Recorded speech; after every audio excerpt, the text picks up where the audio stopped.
بسم اللہ الرحمن الرحیم صلی اللہ تعالی علی حبیبی محمد وعلی آلہ وصحبہ وسلم۔ حضرت سیدنا امام بخاری صاحب رحمۃ اللہ علیہ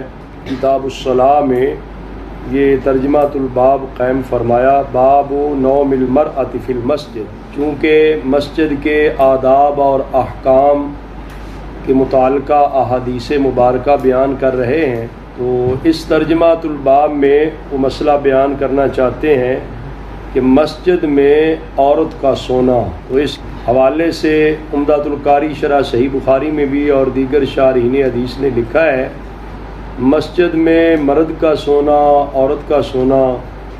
بغیر اعتکاف کی نیت سے مناسب نہیں ہے۔ اعتکاف کے بغیر سونا مناسب نہیں۔ اور پھر جو احادیث مبارکہ آج پڑھیں گے، جس کے اندر جو ہے ایک خاتون کے لیے بھی خیمہ تھا یا کمرہ تھا مسجد میں جس میں اس کے سونے کا تذکرہ ہے، اسی طرح حضرت سیدنا عبداللہ بن عمر رضی اللہ عنہ کی آگے روایت آ رہی ہے، آپ کے سونے کا ذکر ہے، تو اس کی تعویل کی جاتی ہے یا تو پھر ابھی یہ مسجد کے متعلقہ احکام و آداب جب تک نہیں تھے اس وقت کا واقعہ ہے، یعنی ان احکام سے پہلے کا واقعہ ہے۔ دوسرا یہ بھی ہے کہ پھر احکام کے نزول کے بعد کا اگر واقعہ ہو کسی کے سونے کا، کسی صحابی کا، صحابیہ کا، تو وہ پھر ضرورت کے تحت ہے کہ جس کے پاس جھونپڑی نہ ہو، ٹھکانہ نہ ہو، گھر نہ ہو، اور مسجد کے اندر ضرورت کے وقت اتنا ہی جتنی ضرورت ہے اس وقت جو ہے وہ سونے کا، اور وہ بھی پھر اعتکاف کی نیت بھی ہو سکتی ہے، اعتکاف کی نیت بھی ہو سکتی ہے۔ بہرحال یہ ہے کہ بغیر اعتکاف کی نیت سے مسجد میں سونا فقہ حنفی کے مطابق مکروہ قرار پایا ہے۔ تو اس ترجمۃ الباب کے تحت جو حدیث پاک لے کر آئے وہ حضرت ام المؤمنین سیدہ عائشہ صدیقہ رضی اللہ عنہا راویہ ہیں، روایت کرتی ہیں کہ ایک حبشی قبیلے کی ایک لونڈی تھی،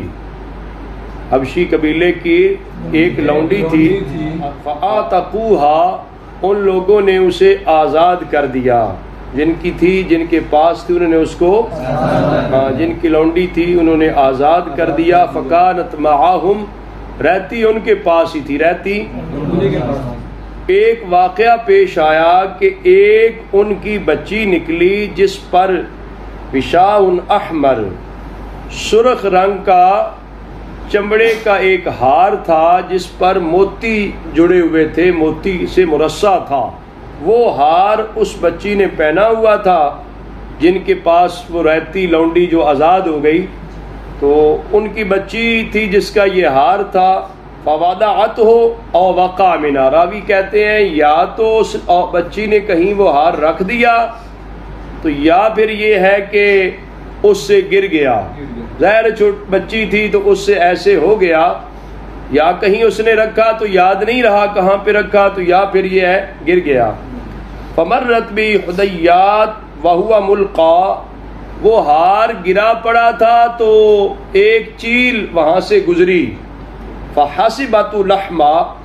اس چیل نے اس ہار کو گوشت شمار کیا، سمجھا، اس نے گمان کیا یہ گوشت ہے، چمڑے کا ہو تو ظاہر وہ اس طرح محسوس ہوتا ہے نا، اس نے سمجھا یہ گوشت ہے، فخطفت ہو، تو اس نے اسے اچک لیا، چیل نے اسے اچک لیا، اس نے گوشت سمجھ کے اٹھا لیا۔ راوی کہتی ہیں فَلْتَمَسُوهُ، ان لوگوں نے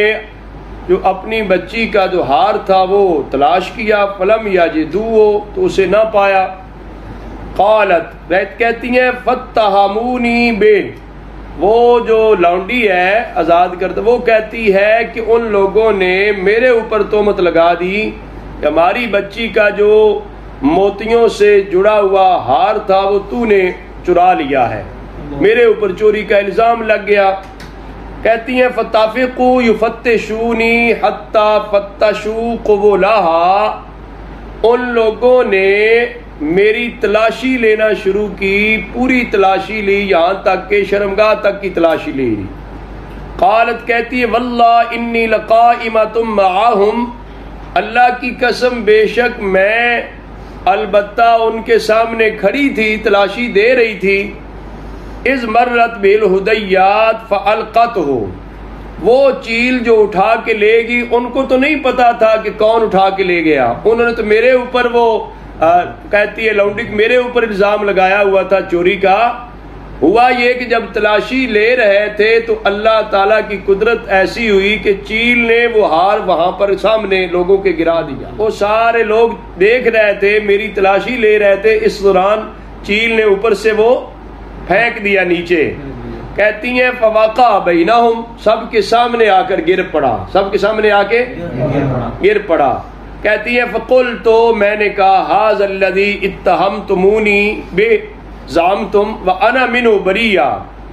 یہ ہے وہ ہار جس کا تم نے میرے اوپر الزام لگایا، تہمت لگائی کہ میں نے چوری کیا، میں تو اس سے بری ہوں، میں تو اس سے ہاں میں تو اس سے بری ہوں۔ وہوا ذا ہوا، وہوا ذا ہوا، یہ وہی ہے جس کا الزام میرے اوپر لگا رہے تھے، یہ تو چیل نے اوپر سے پھینک دیا۔ یعنی ان لوگوں کے لیے تو بڑی پھر ندامت اور شرمندگی تھی نا، جنہوں نے اس کے پیچھے جو ہے اسے غریب سمجھ کر الزام لگایا چوری کا، اور پھر یہ ہے اس کی تفتیش، اس کی انکوائری، اور پھر کھلی کچہری میں اس سے حساب کتاب لے رہے تھے، اور ظاہر ہے اس کو پھر تانا تشنیع بھی کر رہے ہوں گے کہ آپ نے ہماری بچی کا ہار چرا لیا۔ اللہ تعالیٰ کی قدرت دیکھیں، رب تعالیٰ جب مدد فرمایا کیسی مدد فرما دیتا ہے کہ وہ چیل نے ان کے سامنے اسی دوران جب وہ تلاشی بھی لے رہے تھے، دیکھ رہے تھے، ان کے سامنے گرا دیا۔ تو جب سامنے گرایا تو وہ کہنے لگی یہ وہی ہار ہے جس کا الزام میرے اوپر لگایا، یہ میں نے تو نہیں چرایا، تم لوگوں نے میرے اوپر ویسے الزام لگا دیا، میں تو اس الزام سے بری ہوں، میں تو اس الزام سے بری ہوں۔ اچھا، کہتی ہیں فجاءت الی رسول اللہ صلی اللہ علیہ وسلم فاسلمت، وہ جو خاتون تھی نا ولیدہ حبشی خاتون جو لونڈی تھی جس کو انہوں نے آزاد تو کر دیا، وہ پھر حضور علیہ الصلوۃ والسلام کی بارگاہ میں آئی، آ کر کلمہ پڑھ کے مسلمان ہو گئی۔ پہلے تو ان کفار کے پاس رہتی تھی، ان کی لونڈی تھی، انہوں نے اس کے ساتھ یہ حشر کیا، اس کے نتیجے میں اللہ تعالیٰ نے اس کو توفیق اور ہدایت دی، یہ بارگاہ مصطفیٰ صلی اللہ علیہ وسلم میں پہنچی اور کلمہ پڑھ کے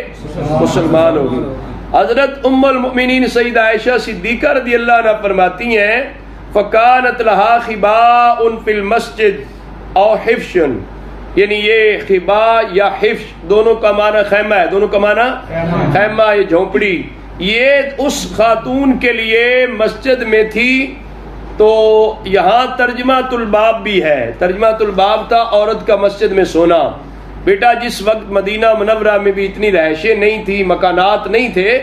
اس وقت کے تو بظاہر ایسے اسباب اور وسائل بھی نہیں ہوتے تھے کہ لوگ اس طرح کھلے مکان اور زیادہ مکانات بنا سکتے ہوں، ایسے حالات تو تھے ہی نہیں۔ تو پھر اس طرح کوئی مسافر مرد یا کوئی خاتون آ جاتی تو اس کا انتظام پھر مسجد کے ساتھ ہی کیا جاتا۔ تو اس عورت کے لیے خیمہ تھا مسجد میں۔ حضرت اما عائشہ صدیقہ رضی اللہ عنہ فرماتی ہیں فکانت تأتینی فتحدث عندی، میرے پاس یہ آیا جایا کرتی تھی۔ ظاہر سیدہ عائشہ صدیقہ رضی اللہ عنہ کا حجرہ مبارک جو ہے مسجد کی دیوار کے ساتھ متصل ہے، جو آج روضہ رسول اکرم صلی اللہ علیہ وسلم ہے، سمجھ آ رہی ہے؟ ریاض الجنہ کی دیوار اور سیدہ عائشہ صدیقہ رضی اللہ عنہ کے حجرے کی دیوار ایک ہی ہے، ایک طرف ریاض الجنہ ہے دیوار کی، دوسری طرف سیدہ پاک کا حجرہ مبارکہ ہے جہاں رسول اکرم صلی اللہ علیہ وسلم، سیدنا صدیق اکبر اور سیدنا فاروق اعظم اس حجرہ مبارکہ میں تشریف فرما ہے۔ سیدہ عائشہ صدیقہ رضی اللہ عنہ فرماتی ہیں میرے پاس یہ خاتون آیا کرتی تھی، فلا تجلس عندی مجلسا الا قالت، میرے پاس جب بھی آتی نا میرے پاس بیٹھتی تو یہ بات کرتی رہتی، یوم الوشاح من تعاجیب ربنا، یوم الوشاح من تعاجیب ربنا، کہ یوم وشاح جو ہے نا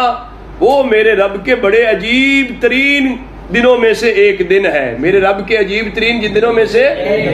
یہ وہ جملہ بولتی۔ تو سیدہ پاک کو ابھی ام المؤمنین عائشہ صدیقہ رضی اللہ عنہ کو اس واقعہ کا پتہ، ابھی واقعہ کی خبر نہیں تھی جو ابھی واقعہ آپ نے پڑھ لیا، لیکن کہتی ہیں کہ یہ عورت جو تھی آئی جب مسلمان ہو گئی تو مسجد میں اس کا خیمہ تھا تو میرے ساتھ ہی رہتی تھی، پڑوسن تھی تو میرے پاس آیا جایا کرتی، بات چیت کے اندر یہ جملہ بولتی یوم الوشاح من تعاجیب ربنا، جو وہ ہار والا دن تھا نا وہ میرے رب کے بڑے عجیب دنوں میں سے تھا۔ سیدہ پاک فرماتی میں بھی سن لیتی تھی لیکن پوچھتی نہیں تھی کہ وہ کون سا دن اور تو یہ ہار والا معاملہ ہے کیا. فرماتی میں نہیں پوچھتی تھی، وہ ایسے کہتی تھی الا انہ من بلۃ الکفر انجانی، اور ساتھ یہ بھی کہتے سن لو کہ اللہ تعالیٰ نے مجھے اپنی مہربانی سے کفر کے ملک سے نکال کر مجھے نجات عطا کر دی ہے.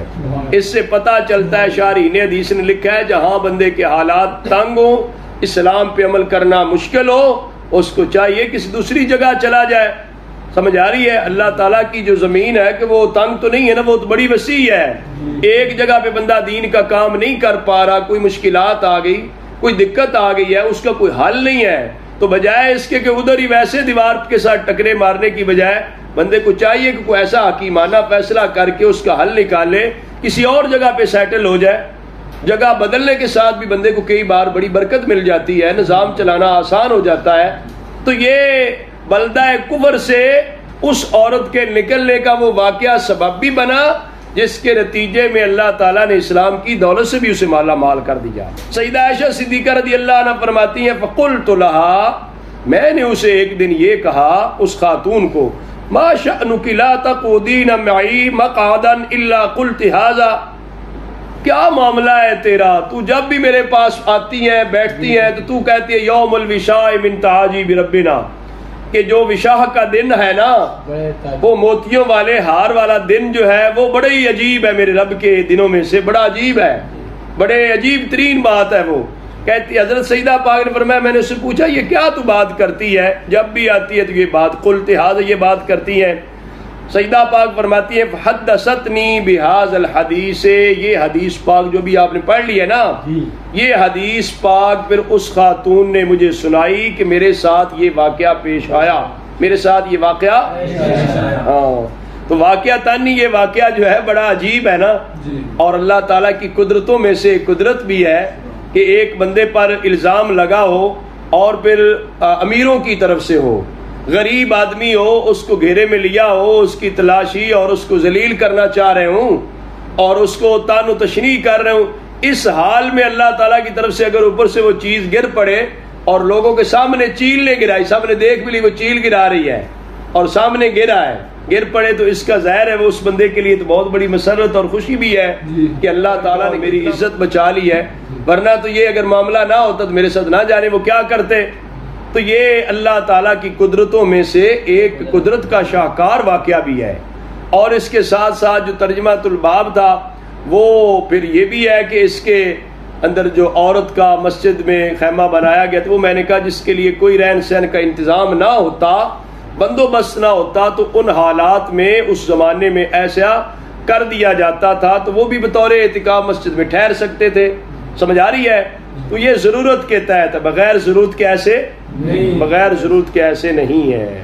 تو حضرت سیدنا امام بخاری صاحب رحمۃ اللہ علیہ نے ترجمہ الباب قائم فرمایا باب نوم الرجال فی المسجد، مسجد میں مردوں کا سونا، مسجد میں مردوں کا سونا، عورتیں ہوں یا مرد ہوں یا کوئی بھی ہو، تو اس کا یہی ہے کہ ضرورت کے بغیر نہیں ہے. ضرورت ہے اگر بہت زیادہ تو اعتکاف کی نیت سے مسجد میں سو سکتا ہے. اعتکاف کرنے والے کے لیے ضرورت ہوتی ہے سونے کی، ظاہر وہ مسجد سے باہر جا کر تو نہیں سو سکتا، اعتکاف میں بیٹھا ہے تو اعتکاف کی صورت میں اس کے لیے اجازت ہے. تو جس آدمی نے سونا بھی ہو تو اس کو چاہیے کہ وہ اعتکاف کی نیت سے جائے، مسجد میں ذکر اذکار کرے، نماز پڑھے، تلاوت کرے، پھر سو لے، وہ اور ہے. لیکن بغیر ضرورت کے مسجد میں سونا جو ہے اس کو مکروہ قرار دیا گیا. حضرت ابو قلابہ رضی اللہ تعالیٰ عنہ حضرت سیدنا انس بن مالک رضی اللہ تعالیٰ سے روایت لیتے ہیں کہ قادم راحت من عقل علی النبی صلی اللہ علیہ وسلم، عقل قبیلے کے لوگ جو ایک گروہ آیا تھا نبی پاک صلی اللہ علیہ وسلم کی بارگاہ میں، وکانوا فی الصفہ، وہ صفہ میں تھے.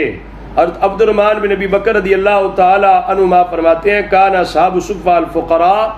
اصحاب صفہ فقراء تھے. اصحاب صفہ بیٹا جو فقراء تھے جن کے لیے گھر کے مال اسباب اس طرح نہیں تھے، ان کے لیے ٹھہرنے کی اجازت تھی. تو یہ ایک مطلب چبوترا سا بنایا گیا مسجد میں جہاں پر وہ لوگ ٹھہرتے، اور وہ جو ظاہر ٹھہرتے تو ساتھ آقا حضور علیہ الصلوۃ والسلام کی زیادہ ان کو زیارت بھی نصیب ہوتی. آقا حضور علیہ السلام کے رشدات عالیہ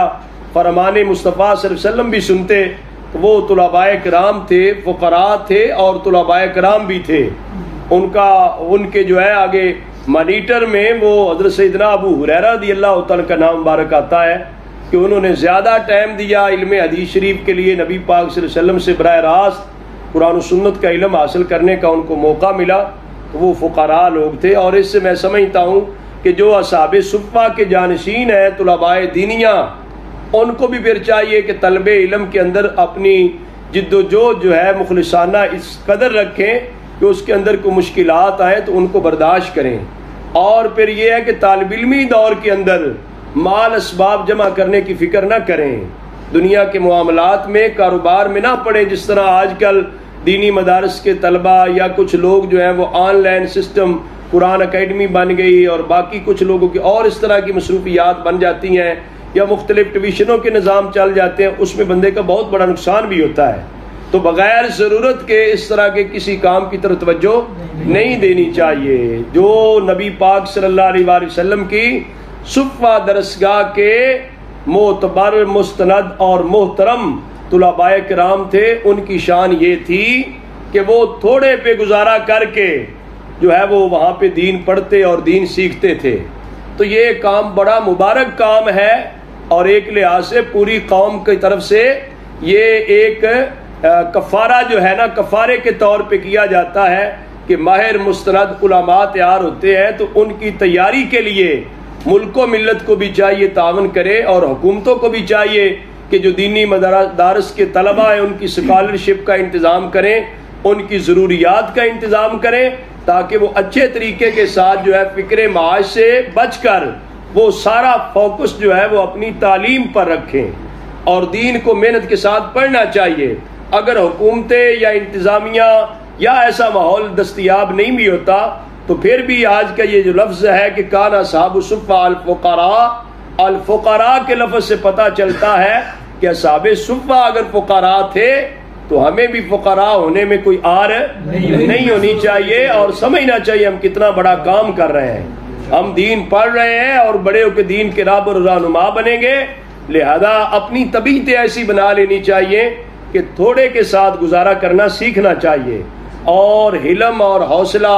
صبر کے ساتھ زندگی بسر کرنا، اور اپنی خواہشات کو کنٹرول رکھنا چاہیے۔ چاہتے تو نہ جانے کیا کیا لوگ چاہتے رہتے ہیں، لیکن خواہشات پوری تو نہیں ہوتی، کسی کی بھی دنیا میں پوری نہیں ہوئی، نہ ہو سکتی ہیں۔ اس وجہ سے ہمیں اپنی خواہشات کو اتنا طول بھی نہیں دینا چاہیے، تھوڑے کے ساتھ گزارا کرنا چاہیے۔ مدارس میں رہائش مل جاتی ہے، مدارس کے اندر جو ہے خورد و نوش کا انتظام ہے، اور بھی ضروریات کچھ پوری ہو جاتی ہیں، لہذا پوری توجہ جو ہے وہ علم دین کے اصول پہ کرنی چاہیے، تاکہ یہ صفہ درسگاہ کا جو فیض ہے وہ آگے نصیب ہو سکے۔ ظاہر دینی مدارس جو ہیں اسی صفہ درسگاہ کی برانچز ہیں، جو حضور علیہ الصلوۃ والسلام نے وہاں پر سلسلہ تعلیم و تربیت شروع کیا تھا،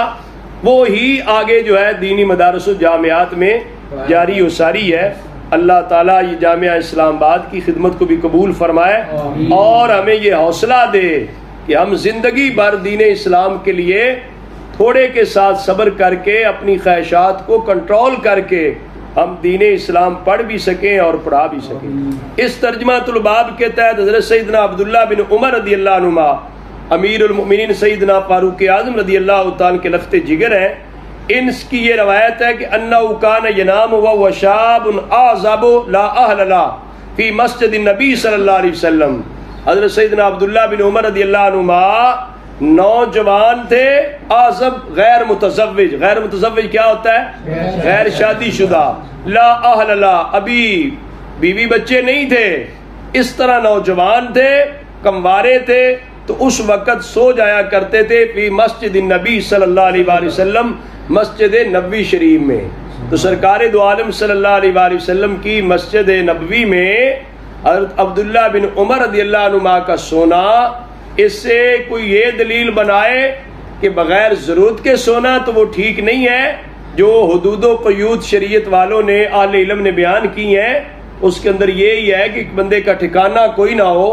اور کوئی ٹھکانہ نہ ہو، اور ضرورت ہو سونے کی تو وہ اعتکاف کی نیت کے ساتھ سو سکتا ہے۔ تو حضرت سیدنا عبداللہ بن عمر رضی اللہ عنہ کا سونا یا تو یہ حکم مسجد کے آداب کا نازل ہونے سے پہلے کا واقعہ ہے، یا پھر یہ ہے کہ آپ نے بھی اعتکاف کی نیت کر لی تھی۔ بہرحال آپ اندازہ لگائیں، اگر سیدنا عمر فاروق رضی اللہ تعالی کا شہزادہ ہے، صاحبزادہ ہے، اتنی عظمت و شان کا صحابہ میں جلیل القدر علامہ اور مفتی صحابی ہیں آپ کا اگر جوانی کا دور ایسا ہے کہ جس کے اندر وہ غیر شادی شدہ تھے اور کوئی اہل کا انتظام نہیں تھا تو آپ مسجد میں سو جایا کرتے تھے۔ اس سے آپ اندازہ کریں کہ یہ جو زندگی ہے طالب علمی کی یہ فقیرانہ ہی ہوتی ہے۔ اس کے اندر مطلب ہے کہ وہ لمبے چوڑے بندہ اپنے تقاضے بنا لے، اپنی خواہشات بنا لے، تو پھر نہ کوئی بندہ علم دین پڑھ سکتا ہے نہ علم دین پڑھا سکتا ہے۔ ہمارے بہت سارا طبقہ، مجھے بھی ڈر لگتا ہے یہ بات کرتے کہ اللہ تعالیٰ مجھے بھی بچائے اور آپ کو بھی بچائے، بڑا ڈر لگتا ہے، اس لیے کہ بہت سارے لوگ قابل اور ذہین ہوتے ہیں جو کہ اپنے تقاضے اور خواہشات اور بنا لیتے ہیں تو ان کو پورا کرنے کے درپے ہوتے ہیں، تو یہ سلسلے موقوف ہو جاتے ہیں۔ یہ اصحاب صفہ الفقراء کے لفظ کے اندر بڑی باریکی ہے، بڑی گہرائی ہے۔ تو جس بندے نے کام کرنا ہے وہ پھر اس انداز میں کام کرے، تب جا کے کام کر سکے گا، ورنہ جتنا وہ ہوا میں اڑنے کی خواہش رکھے گا، ہوا میں تو اڑ جائے گا لیکن یہ کام پھر نہیں ہو پائے گا۔ اس کام کو کرنے کے لیے پھر کسی نے کوئی محنت کرنی ہے۔ تو میں آپ سے بھی کہوں گا کہ آج سے ہی اپنے طبیعتوں کے اندر ہرس، ہوس اور لالچ کو جنم نہ دیں۔ اپنے اندر جو ہے، اپنے اندر کی جو ہے نا غلاظتیں، ان کو دور کریں اور صفائی اندر رکھیں، خیالات پاکیزہ رکھیں، دین کے ساتھ لگاؤ محبت بڑھائیں، تب جا کر آپ خود دین پڑھا سکیں گے، اپنے بچوں کو بھی دین پڑھوا سکیں گے۔ ورنہ خواہشات جو ہے بندے کو نہ جانے کہاں سے کہاں تک لے جاتی ہیں۔ لوگ جو ہی بڑے ہوتے ہیں ان کے اسباب وسائل ہوتے ہیں تو گھومنے پھرنے آنے جانے پھر لمبے چوڑے کاموں میں پڑ جاتے ہیں، پھر یہ سلسلے موقوف ہو جاتے ہیں۔ جن لوگوں نے یہ دین کا کام کیا ہے انہوں نے پھر بڑی محنت کے ساتھ کام کیا ہے۔ اس وجہ سے ضروری ہے کہ ہم ان چیزوں کو مد نظر رکھیں تاکہ بڑے ہو کر کچھ کام کر بھی سکیں۔ ہمارے قبلہ عالم غوث زماں حضرت اعلیٰ حضرت حافظ الحدیث رحمۃ اللہ علیہ آپ فرمایا کرتے تھے، دین کی خدمت کرنا یہ مشکلات کی گٹھڑی سر پہ اٹھانا ہے۔ تو کوئی کہے کہ یہ پھولوں کی سیج ہے تو وہ جھوٹ بولتا ہے، غلط کہتا ہے۔ امام الانبیاء صلی اللہ علیہ وسلم نے اتنی مشکلات برداشت صرف اس لیے کی ہے تاکہ میرے غلام جو ہے ان کو سہارا مل جائے، ورنہ حضور علیہ الصلوۃ والسلام تو جو چاہتے ہو جاتا۔ آپ کے نواسے جو ہے حضرت امام حسین رضی اللہ عنہ کی مشکلات ہیں کربلا کی، وہ بھی جو چاہتے ہو سکتا تھا، لیکن چاہتے ہوئے بھی مشکلات کو سینے سے لگائے رکھنا کہ ہم جیسے نالائقوں کو سبق دینے کے لیے تھا کہ آپ پر بھی اگر کوئی مشکل گھڑی آئے تو دین کا راستہ نہ چھوڑنا، دین کا کام کرنا۔ بہت سارے لوگ گھبرا کے کاروبار میں چلے جاتے ہیں، کہتے ہیں مسجد والے کیا دیتے ہیں، یہ جی کمیٹیاں ایسی کرتی ہیں، جی مقتدی تنگ کرتے ہیں، جی فلاں ایسے ہوتا ہے، فلاں ایسے۔ یہ غلط بات ہے۔ ان کا اپنا کام ہے، اللہ ان کو بھی ہدایت دے، وہ تعاون کرے، معاونت کرے، لیکن یہ ہے کہ ہم نے راستہ تو نہیں بدلنا، ہم تو ایک راہ کے مسافر ہیں نا، ہم نے دین کا کام کرنا ہے۔ دین کا کام مسجد اور مدرسے سے ہی ہو سکتا ہے۔ اس سلسلے کو چھوڑ کر ہم کسی اور کام میں پڑ جائیں اور یہ کام چھوڑ دیں، اللہ نہ کرے ایسا کام ہو۔ میرے قبلہ مرشد گرامی حضرت ثانی صاحب رحمۃ اللہ علیہ نے انٹرنیشنل اسلام آباد میں داخلے کے لیے جب بھیجا تو پھر بھی باقاعدہ مسجد کی امامت اور خطابت کا ساتھ حکم ارشاد فرمایا، جس کی ایک واضح حکمت ہمیں نظر آتی ہے، یہ تھی کہ یونیورسٹی میں پڑھنے کے ساتھ کہیں آوارگی نہ آ جائے، مسجد اور مدرسے کا جو مبارک ماحول ہے اس سے دور نہ ہو جائیں۔ کتنے ہمارے وہ دوست تھے وہ کہتے تھے کہ ہم تو یہاں آ کر پینٹ شرٹ پہن لیتے ہیں، داڑھی کروا دیتے ہیں، ٹوپی اتار لیتے ہیں، آپ یونیورسٹی میں آئے ہیں تو جس طرح پہلے دن آئے آخری دن تک ایسے ہی رہے ہیں، آپ میں کوئی تبدیلی نہیں آئی۔ تو میں کہا کرتا تھا یہ میرے قبلہ مرشد گرامی حضرت ثانی صاحب رحمۃ اللہ علیہ کی کرامت ہے کہ آپ نے ہمیں یونیورسٹی میں داخلہ تو دلوایا ہے، ساتھ یہ بھی حکم فرمایا کہ مسجد میں بھی خدمت کرنی ہے۔ اس کی برکت یہ ہوتی ہے کہ مسجد میں خدمت کی وجہ سے جہاں لوگوں کی وجہ سے لوگ تنگ ہوتے ہیں نا، انہی لوگوں کی وجہ سے بندہ اپنے آپ کو ٹھیک بھی کر سکتا ہے، بندہ اپنے آپ کو کسی دائرے میں رکھتا ہے، ورنہ اگر پوچھنے والے ہی کوئی نہ ہو تو پھر تو آدمی جو چاہے کرے، پھر کیا ہوگا۔ تو اس وجہ سے ضروری ہے کہ بندہ دین اسلام کے ساتھ محبت کرے۔ یہ ہمارے ان بزرگوں نے حضرت عبداللہ بن عمر رضی اللہ عنہ کتنے بڑے جلیل القدر علامہ مفتی صحابی ہیں جن کا فتویٰ تسلیم کیا جاتا، مانا جاتا، اور حج کے اجتماع میں اعلان ہوتا تھا کہ حضرت عبداللہ بن عمر صاحب تشریف لائے ہوئے ہیں، جس نے مسئلہ پوچھنا ہو ان سے پوچھیں۔ قدر ہستیوں کی بھی آپ زندگی اور سیرت دیکھو نا، یعنی گھر نہیں بنایا، مکان نہیں بنایا، آل بھی نہیں، بچے بھی نہیں، بیوی بھی نہیں ہے، تو طالب علمی دور میں اگر ہو سکے تو شادی وغیرہ کے معاملات سے گریز کی جائے تاکہ توجہ نہ بٹے، کام کی طرف جو ہے نا توجہ ادھر رہے، باقی گھر کی ذمہ داری اوپر نہ آ جائے۔ تو یہ حضرت عبداللہ بن عمر رضی اللہ عنہ کے اس حدیث پاک سے بھی معلوم ہوتا ہے۔ حضرت سیدنا امام بخاری صاحب رحمۃ اللہ علیہ نے یہ جو باب قائم کیا تھا مسجد میں مردوں کے سونے کے متعلق، اس کے ضمن میں ایک حدیث پاک یہ بھی لے کر آئے جس کے راوی حضرت سہل بن سعد رضی اللہ تعالی عنہ ہے۔ ویسے تو اس حدیث شریف کے شان ورود میں شارحین نے ایک بات لکھی ہے کہ حضرت سہل بن سعد رضی اللہ تعالی صحابی رسول کو ایک شخص نے کہا کہ میں نے سنا ہے فلاں آدمی جو ہے حضرت مولا علی المرتضیٰ کرم اللہ تعالی وجہ الکریم کو برا بھلا کہہ رہا ہے، اچھا نہیں کہہ رہا۔ انہوں نے پوچھا وہ کیا کہتا ہے؟ اس نے کہا وہ نام بارک نہیں لے رہا تھا، وہ حضرت علی پاک کو ابو تراب کہہ رہا تھا۔ حضرت سیدنا سہل بن سعد رضی اللہ عنہ فرمایا کہ یہ کون سی بات ہے، یہ تو بڑا پسندیدہ نام ہے ان کے لیے، آپ کو پتہ ہی نہیں ہے کہ ابو تراب نام دیا کس نے اور مولا علی پاک کو یہ پسند کتنا تھا۔ اس پہ حضرت سہل بن سعد رضی اللہ تعالی یہ حدیث پاک سنائی جو حضرت سیدنا امام بخاری صاحب رحمۃ اللہ علیہ تک سند کے ساتھ پہنچی ہے۔ آپ فرماتے ہیں حضرت سہل بن سعد رضی اللہ تعالی عنہ کہ جاء رسول اللہ صلی اللہ علیہ وسلم بیت فاطمہ تھا، رسول اللہ صلی اللہ علیہ وسلم بیت سیدہ فاطمہ زہرا رضی اللہ عنہا کی طرف تشریف لائے۔ گھر بناتا جو ہے نا وہ مرد ہی ہے لیکن وہ گھر والی کا جاتا ہے، گھر بنتے ہی گھر والی کے ساتھ ہے نا، تو یہ گھر جو ہے بیت فاطمہ کا لایا، سیدہ فاطمہ زہرا خاتون جنت رضی اللہ عنہا۔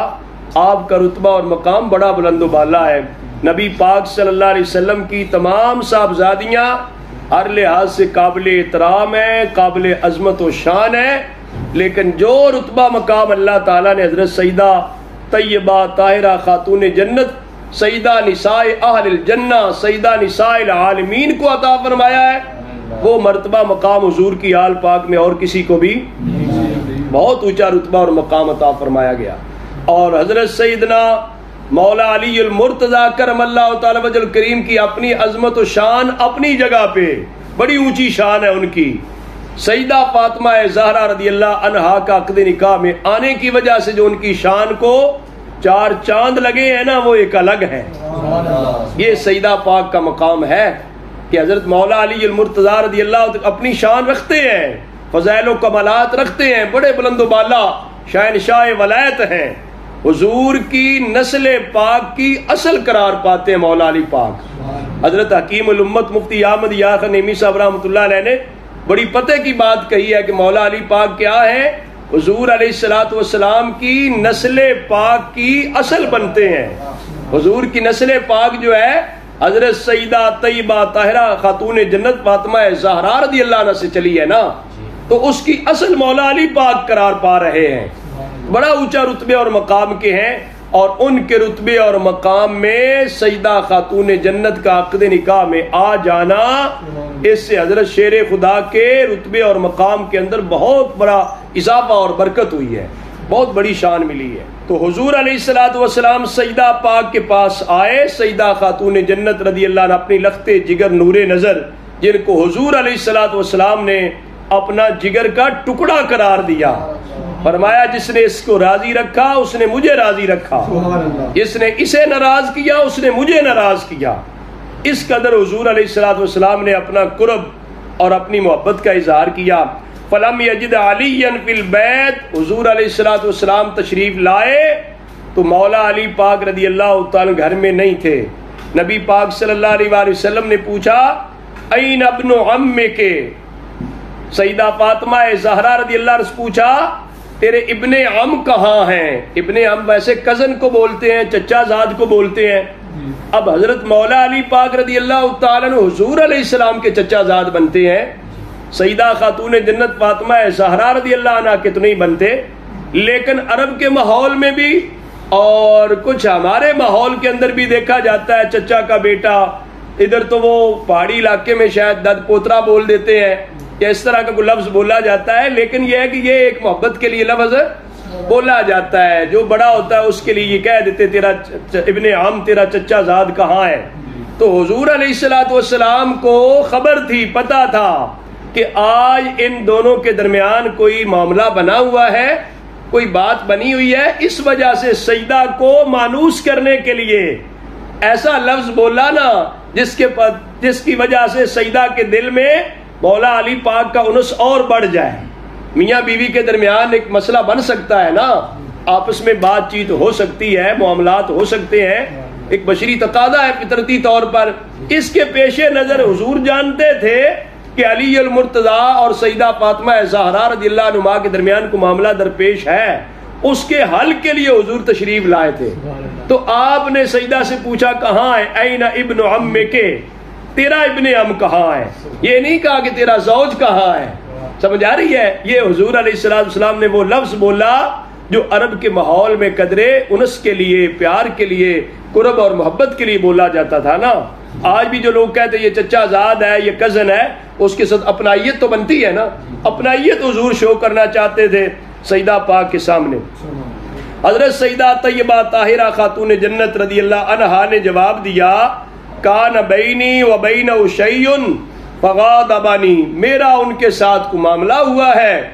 تو وہ خفا ہو گئے، مجھ سے خفا ہو گئے ہیں، معاملہ ہوا ہے، فخرجا، وہ چلے گئے ہیں بیر، فلم یقل عندی، میرے ہاں حضرت مولا علی المرتضیٰ رضی اللہ تعالی نے قیلولہ نہیں کیا، جو دوپہر کا سونا ہوتا ہے نا، وہ میرا ان کا آپس میں معاملہ ہوا جس کی وجہ سے گھر سے وہ بیر تشریف لے گئے، انہوں نے میرے ہاں جو دوپہر کا قیلولہ ہے، سونا ہے، وہ نہیں کیا۔ تو فرماتے ہیں کہ فقال رسول اللہ صلی اللہ علیہ وسلم لإلسان انظر این ہوا، رسول اللہ صلی اللہ علیہ وسلم نے جب حضرت علی المرتضیٰ کرم اللہ تعالی وجہ الکریم کو گھر میں نہ پایا تو ایک انسان سے کہا، ایک صحابی سے کہا، انظر این ہوا، آپ ڈھونڈے بھی کہاں ہے علی پاک، آپ ڈھونڈے، ہاں پتہ چلتا ہے کہ جستجو علی میں رہنا یہ بھی میرے مصطفیٰ صلی اللہ علیہ وسلم کی سنت پاک ہے،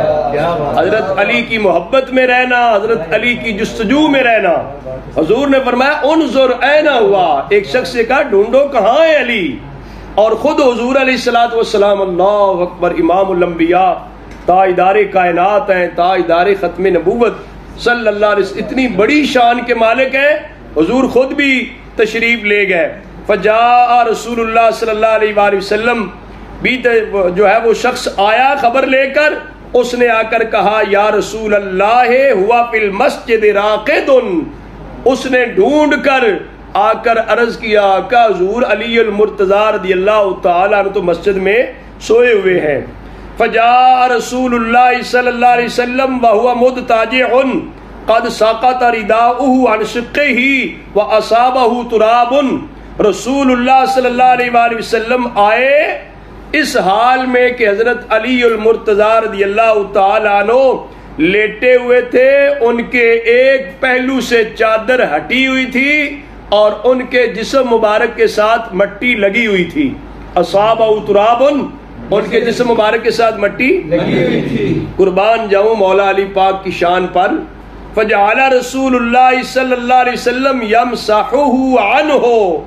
رسول اللہ صلی اللہ علیہ وآلہ وسلم حضرت مولا علی المرتضیٰ کرم اللہ تعالی وجہ الکریم آپ کے جسم مبارک سے وہ مٹی جو لگی ہوئی تھی اس کو ہٹا رہے تھے، جھاڑ رہے تھے۔ یمسحہ عنہ، ان کے جسم سے مٹی کو جھاڑنے لگے، ساتھ ساتھ یہ بھی فرمانے لگے قم ابا تراب، قم ابا تراب، اے مٹی والے اٹھ، اے مٹی والے، اللہ اکبر۔ یہ ہے حضرت علی المرتضیٰ کا رتبہ اور مقام، گھر میں نہ پائے تو حضور جستجو میں نکل پڑے، صحابہ کو بھی کہے علی کو ڈھونڈو، انظر این ہوا، اور خود بھی آقا حضور علیہ الصلوۃ والسلام تشریف لے جائیں اور حضرت علی المرتضیٰ سوئے ہوئے تھے، ان کے جسم مبارک سے جو کپڑا ہٹا ہوا، چادر ہٹی ہوئی، اس کی وجہ سے مٹی لگی ہوئی تھی، تو آپ اپنے ہاتھ مبارک سے مٹی جھاڑ رہے تھے، ساتھ یہ فرما رہے تھے قم ابا تراب، قم ابا تراب، اے ابو تراب اٹھ، اے ابو تراب اٹھ۔ یہ کنیت حضور علیہ الصلوۃ والسلام نے اس موقع پر، تو ابو کا معنی جہاں باپ ہوتا ہے عربی میں، ابو کا ایک معنی صاحب بھی ہوتا ہے۔ ابو تراب مٹی والے، ابو تراب اے مٹی والے اٹھیے، اے مٹی والے اٹھیے، یہ حضور علیہ الصلوۃ والسلام فرما رہے تھے۔ حضرت سیدنا مولا علی المرتضیٰ کرم اللہ تعالی وجہ الکریم کی کنیت حضرت ابو الحسن بھی بنتی ہے، لیکن حضرت علی المرتضیٰ کے القاب بھی اگرچہ بڑے بڑے ہیں، اسد اللہ ہیں، خدا کے شیر ہیں، لیکن جب کوئی آپ کو ابو تراب کہہ کے بلاتا، حضرت علی کو بڑا پیارا لگتا تھا۔ حضرت علی پاک خوش ہو جاتے کہ آپ نے مجھے وہ نام دیا جو مجھے رسول اللہ صلی اللہ علیہ وسلم نے الاٹ کیا ہے، جو کنیت حضور نے الاٹ کی ہے، تو نے تو وہ میرے لیے بولی ہے۔ ابو تراب کنیت سے مولا علی پاک بڑے خوش ہوتے تھے۔ اس سے ایک مسئلہ یہ بھی ذہن نشین رہے کہ یہ جو ایسے الفاظ ہوتے ہیں ان کا پھر ترجمہ کرنے کی ضرورت نہیں ہوتی مٹی والے، وہ ایک ابو تراب جو آپ کی زبان مبارک سے نکلا وہ ایک اپنی عظمت اور شان رکھتا ہے، وہ کیا پھر مٹی والے کی ادھر کیا رہے گی، جب حضور کی زبان سے نکلا تو وہ تو آسمانوں کی بلندیوں سے بھی اوپر چلا گیا، اس کا رتبہ اور مقام جو ہے منفرد ہوتا ہے۔ تو حضرت سیدنا مولا علی المرتضیٰ کرم اللہ تعالی وجہ الکریم کی یہ شان مبارک ہے، اور حضور علیہ الصلوۃ والسلام نے معاشرے کو درس دیا۔ میں اس سبق کی وساطت سے اور اس پیغام بھی دینا چاہوں گا، جن کو اللہ تعالیٰ نے بچیاں دے رکھی ہوتی ہیں ان کی بڑی شان ہوتی ہے کہ بچیوں کی تربیت کرنا، انہیں تعلیم دینا، پھر انہیں جوان کر کے آگے شادی بیاہ کا انتظام نکاح کا کرنا، ان پر بہت بڑی ذمہ داری ہوتی ہے۔ وہ بڑے خوش نصیب ہوتے ہیں جو اپنی بچیوں کی اچھی تربیت کر کے انہیں جو ہے آگے شادی نکاح کے لیے بھیج دیتے ہیں، اور یہ ان کے لیے درجات کی بلندی کا سامان بھی ہوگا۔ لیکن اس کے ساتھ ساتھ گھروں کی آباد کاری کے لیے پھر ضروری بھی ہے کہ سسرال کو کیا کردار ادا کرنا چاہیے۔ حضور علیہ الصلوۃ والسلام کی ذات گرامی اسوہ حسنہ ہے، لقد کان لکم فی رسول اللہ اسوۃ حسنہ، حضور تو بہترین نمونہ ہے ہر ایک کے لیے۔ لہذا جو سسرال ہیں ان کو بھی چاہیے کہ پھر داماد کو بلا وجہ دباؤ میں نہ رکھیں اور اپنے داماد کی قدر افزائی بھی کریں، معاملے کے جو ہے نا وہ الجھانے کی بجائے سلجھانے میں اپنا کردار ادا کریں۔ سمجھدار جو ماں باپ ہوتے ہیں وہ اپنے بچوں کو بچیوں کو وہ اچھے طریقے سے تربیت کرتے ہیں، ان کو آگے گزارا کرنے کا درس دیتے ہیں، اور بچیوں کو سبق دیتے ہیں کہ آپ جو ہے نکاح کے بعد شوہر کی نگرانی میں ہیں، آپ اس کی مرضی کے مطابق زندگی بسر کریں تاکہ گھر کے اندر سکون رہے، گھر کے اندر خوشحالی رہے۔ کچھ ایسے بھی ہوتے ہیں بلا وجہ اپنی بچی کو لاڈ دے کے الٹا جو ہے اس کا گھر کا نظام جو ہے خراب کر دیتے ہیں۔ آقا حضور علیہ الصلوۃ والسلام کا اسوہ حسنہ بتاتا ہے، آپ نے اپنی صاحبزادی لختے جگر نور نظر سیدہ طیبہ طاہرہ فاطمہ زہرا رضی اللہ عنہا کے شور نامدار مولا علی المرتضیٰ کرم اللہ تعالی وجہ الکریم کے لیے کتنی دلجوئی آپ نے فرمائی۔ آقا حضور علیہ السلام نے آدمی بھیجا،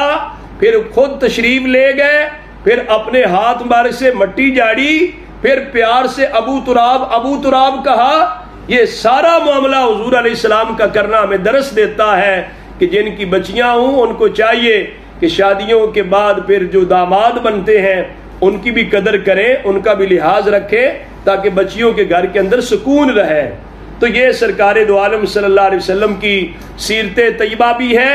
اور حضرت سیدنا مولا علی المرتضیٰ کرم اللہ تعالی وجہ الکریم کی شان مبارک بھی ہے کہ جستجوے علی میں حضور علیہ السلام تشریف لے گئے، صحابہ کو جستجوے علی میں لگا دیا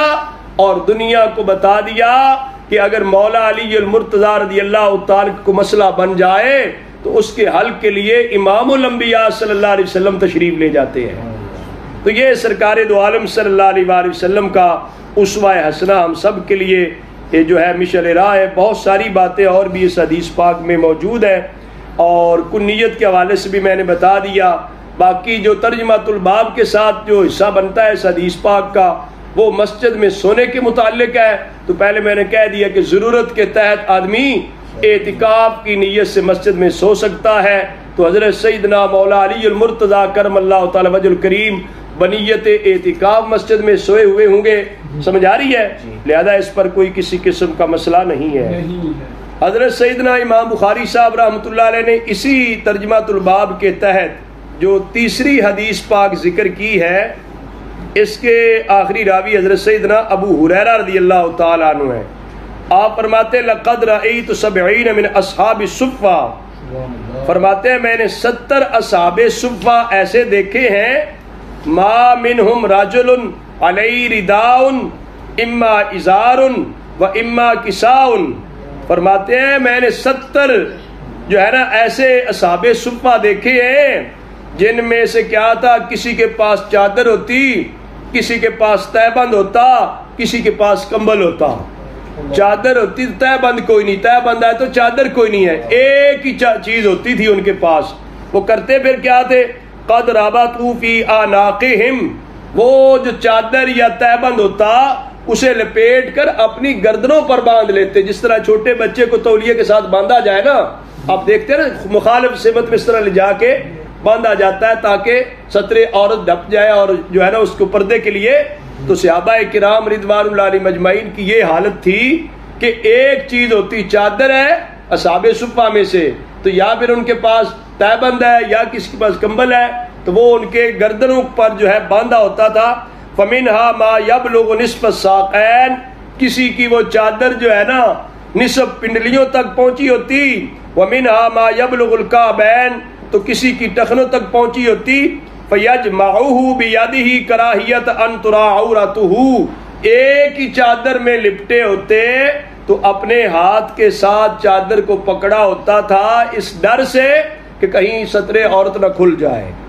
اس قدر مطلب ان کے حالات تھے اور ایسی زندگی تھی صحابہ کرام رضوان اللہ علیہ مجمعین کی، جن کی تعریف اللہ تعالیٰ قرآن مجید میں کرتا ہے، حضور علیہ الصلوۃ والسلام اپنے فرامین مبارک میں کرتے ہیں، جن کی عظمت اور شان ہے. ان کے حالات بظاہر دنیا کے لحاظ سے ایسے تھے، تو لہذا کبھی بھی دنیا کی شکایت نہیں کرنی چاہیے. دنیا کی شکایت مجھے دوبارہ جو ہے حضرت اعلیٰ غوث زماں حضرت حافظ الحدیث علامہ پیر سید محمد جلال الدین شاہ صاحب مشہدی نور اللہ مرقدہ قبلہ حضرت مرشد گرامی رحمۃ اللہ علیہ کا قول مبارک یاد ہے. آپ کے مکتوبات شریف میں یہ بات لکھی ہے، دنیا کی شکایت نہ کریں، احوال دینی درست رکھیں. احوال دینی ہاں، بندے کو اپنے دینی معاملات اور حالات درست رکھنے چاہیے. آپ فرماتے ہیں اگر دینی معاملات درست رکھیں گے تو انشاءاللہ تعالی زندگی میں ایک انقلاب برپا ہوگا. آدمی کو ایک سکون بھی ملے گا، انسان کو عزت ملے گی، کامیابی ملے گی اور انسان آگے بڑھے گا. صرف شرط کیا ہے کہ دین کا غم کھانا چاہیے، جو نام حق کے اندر بھی لکھا ہے کہ غم دنیا مخور غم دین خور. دین کا غم کھانا چاہیے، دنیا کا غم نہیں کھانا چاہیے. دنیا کے مسائل اسباب کم ہے تو کیا ہے، سمجھ آ رہا ہے؟ اور 2-4 دن کم جیے تو کیا ہوا، یہ تو دنیا ہے، دنیا سے جانا ہے. لیکن جتنے دن جیے اتنے تو انسانوں کی طرح جیے، دین کے ساتھ لگ کے جڑ کر جو ہے نا دین کے ساتھ بندے کو زندگی گزارنی چاہیے. تو آپ بھی یہ کوشش کرنا. ٹھیک ہے، بزرگوں سے دعا کرانے کے لیے حالات عرض کر دیے جائے کہ یہ حالات ہیں، لیکن شکوہ شکایت کی نیت سے نہیں. شکوہ شکایت کسی کے سامنے بھی بہت سارے لوگ بیٹا جب شکوہ شکایت کر رہے ہوتے ترس آتا ہے ان کے حالات پر. کاش کے دین کے ساتھ یہ لگاؤ رکھیں، دین کے ساتھ محبت کریں اور حضور علیہ الصلوۃ والسلام صحابہ کرام سلف صالحین کی زندگی دیکھیں، پھر دین کے معاملات کو درست کرنے کی کوشش کریں، دنیا کی شکایت زبان پر نہ لائیں. اللہ اکبر. تو حضرت سیدنا امام بخاری صاحب رحمۃ اللہ علیہ نے ترجمۃ الباب قائم فرمایا، باب الصلاۃ اذا قادم من سفر، جب بندہ سفر سے واپس آئے تو نماز پڑھے. حضرت کعب بن مالک رضی اللہ تعالیٰ فرماتے ہیں کان النبی صلی اللہ علیہ وسلم اذا قادم من سفر بدا بالمسجد فصلی فی. سبحان اللہ. حضور علیہ الصلوۃ والسلام یہ جو بات کر رہے تھے نا دین کے ساتھ لگاؤ، بیٹا اس کا اظہار بھی کرنا چاہیے. دین کے ساتھ جو محبت ہے اس کا اپنے رشتہ داروں میں، اپنے احباب میں، بیٹھے ہوئے لوگوں میں، دنیا کی مجلس میں دینی لگاؤ شو کرنا چاہیے۔ اذان کا وقت ہوا تو نماز پڑھنے جائیں، دین کی بات کریں، خلاف شریعت کو حرکت کرتا تو بیزاری کا اظہار کریں، یہ دینی لگاؤ شو ہونا چاہیے۔ حضور علیہ الصلوۃ والسلام سفر پہ تشریف لے جاتے، مسجد میں جاتے، نماز پڑھ کے آپ سفر پہ جاتے، واپس آتے سفر سے مسجد میں تشریف لاتے، نماز پڑھ کے گھر جاتے۔ گویا کہ اظہار ہوتا ہے کہ مسجد کے ساتھ لگاؤ، دین کے کام کے ساتھ۔ ہمارے لیے حضور علیہ السلام نے یہ کیا تاکہ ہمیں ان چیزوں سے سبق حاصل ہو کہ ہمیں بھی اپنے معاملات، دینی معاملات کے لیے کوشش کرنی چاہیے۔ تو آقا حضور علیہ السلام کا کہیں آپ سفر میں جا رہے ہیں، جہاں پیچھے آپ نے حدیث پڑھ لی، جہاں بھی نماز کا ٹائم آتا حضور علیہ السلام نماز پڑھ لیتے، ہاں وہ بکریوں کا باڑہ ہی کیوں نہ ہوتا۔ اس لیے کہ وہ نماز کے ساتھ لگاؤ ذوق شوق شو ہوتا ہے۔ جس بندے کو کسی کام کے ساتھ شوق ہوتا ہے نا، ہر جگہ پہ وہی بات کر رہا ہوتا ہے، وہی کام کر رہا ہوتا ہے، ایسے ہی ہوتا ہے نا۔ تو حضور علیہ السلام کو اپنے خالق کے ساتھ جو قرب، جو تعلق، جو محبت اور لگاؤ ہے،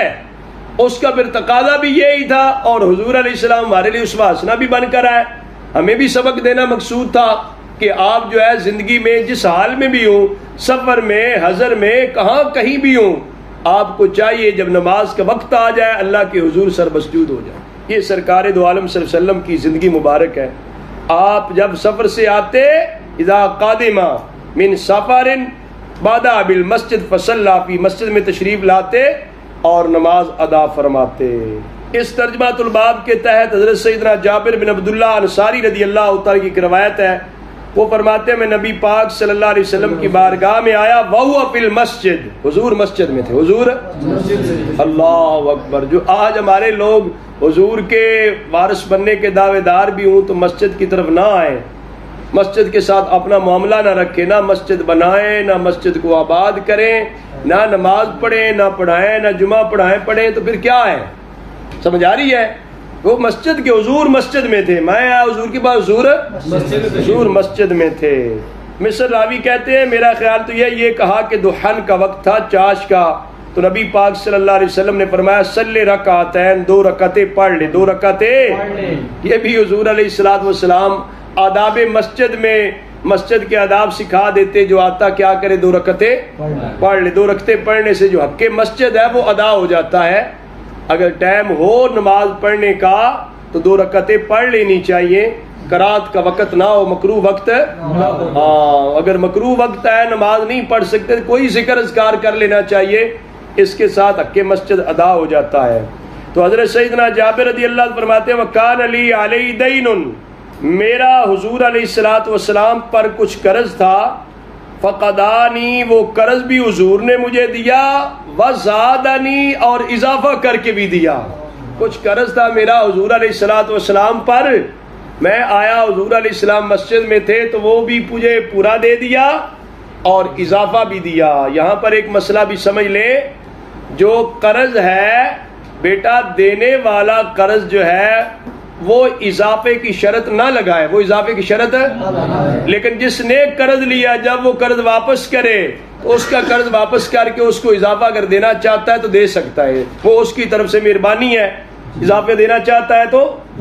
لیکن طے کر کے کہ اتنا قرض دے رہا ہوں اس پر اتنا اضافہ لے گا، یہ سودی قرض ہوتا ہے، اس سے منع کیا، یہ سود ہے، اس سے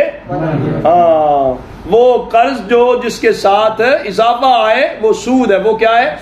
ہاں وہ ممنوع ہے۔ یہ آقا حضور علیہ السلام نے عذر شفقت محبت اس کو اور دے دیا۔ آقا حضور تو ویسے بھی نہ جانے کتنا کچھ عطا کرتے، وہ اس کے اصل واقعہ جو ہے نا یہاں پورے تفصیل کے ساتھ باقی روایات میں ملتا ہے کہ ایک سفر پہ تھے تو آقا حضور علیہ السلام نے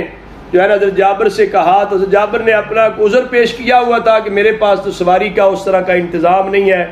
تو وہ پھر یہ ہے کہ سواری حضور علیہ السلام نے خرید لی، بہت کمزور تھی، آقا حضور نے ویسے اس کو مکہ مارا تو اتنی وہ ہوشیار ہو گئی، اتنی طاقتور ہو گئی، حضرت جابر نے کہا آقا حضور یہ تو بہت اچھی ہو گئی ہے، آپ نے فرمایا چلو ٹھیک ہے آپ لے جا، ہے تو اب میری، میں نے تو سودا جو کر لیا، سودا کر لیا تھا، پیسے بھی دینے تھے، جب بات چیت ہو جاتا ہے، سودا تو ہو گیا نا، فرمایا ٹھیک ہے آپ سواری پر نہ آپ سفر کر سکتے مدینہ منورہ تک آپ لے جائیں. سواری حضور کی تھی, جب خرید لی تو حضور کی تھی نا, وہ پیسے لینے ابھی باقی تھے. حضرت جابر رضی اللہ فرماتے جب واپس آئے تو میں حضور کے پاس گیا, آپ مسجد میں تھے. آقا حضور علیہ الصلوۃ والسلام نے مجھے وہ بھی دیے جو پیسے بنتے تھے, اس سے اضافہ بھی دیا. سمجھ آ رہی ہے؟ اور گھوڑی کے اندر جو برکت آئی وہ بھی تو حضور کی وجہ سے برکت آئی ہے نا. اور وہ حضرت جابر بن عبداللہ رضی اللہ عنہ وہ قرض والا واقعہ بھی تو ملتا ہے نا. اتنا لوگوں کا قرض تھا ان پر, ان کے والد گرامی کا وصال ہو گیا تو کوئی ذریعہ نہیں تھا قرض کی ادائیگی کا. تو نبی پاک صلی اللہ علیہ وسلم سے انہوں نے عرض کیا تو آپ نے فرمایا جو آپ کا باغ ہے, آپ کھجوروں کا باغ وہ ڈھیر لگا لینا, مجھے بھی بلا لینا اور قرض خواہوں کو بھی بلا لینا. آقا حضور علیہ السلام تشریف لے گئے, اس پیڑ پر آپ بیٹھے, برکت کی دعا فرمائی. آپ نے فرمایا یہ تقسیم کرو, جن جن کا جتنا قرض بنتا ہے اتنا قرض ان کو دے دو. اس طرح قرض بھی ادا کر دیا. تو آقا حضور علیہ الصلوۃ والسلام تو ویسے ہی بڑے مہربان تھے, رحمت للعالمین تھے. تو حضرت جابر کہتے ہیں فقدانی وزادانی, میرا قرض بھی واپس کیا اور مجھے اور بھی زیادہ عطا کر دیا, اور بھی زیادہ عطا کر دیا. یہ سرکار دو عالم صلی اللہ علیہ وسلم کی کرم نوازی ہے. دعا ہے کہ اللہ تعالی ہمیں زندگی بھر نبی پاک صلی اللہ علیہ وسلم کے دین کی محبت عطا فرمائے, حضور علیہ السلام کے دین کا پیار عطا کرے, ہم دین پڑھتے اور پڑھاتے رہیں اور دین کے کام میں سرگرم عمل رہیں, اور اس کی اللہ تعالیٰ میں دارین میں جزائے خیر عطا فرمائے.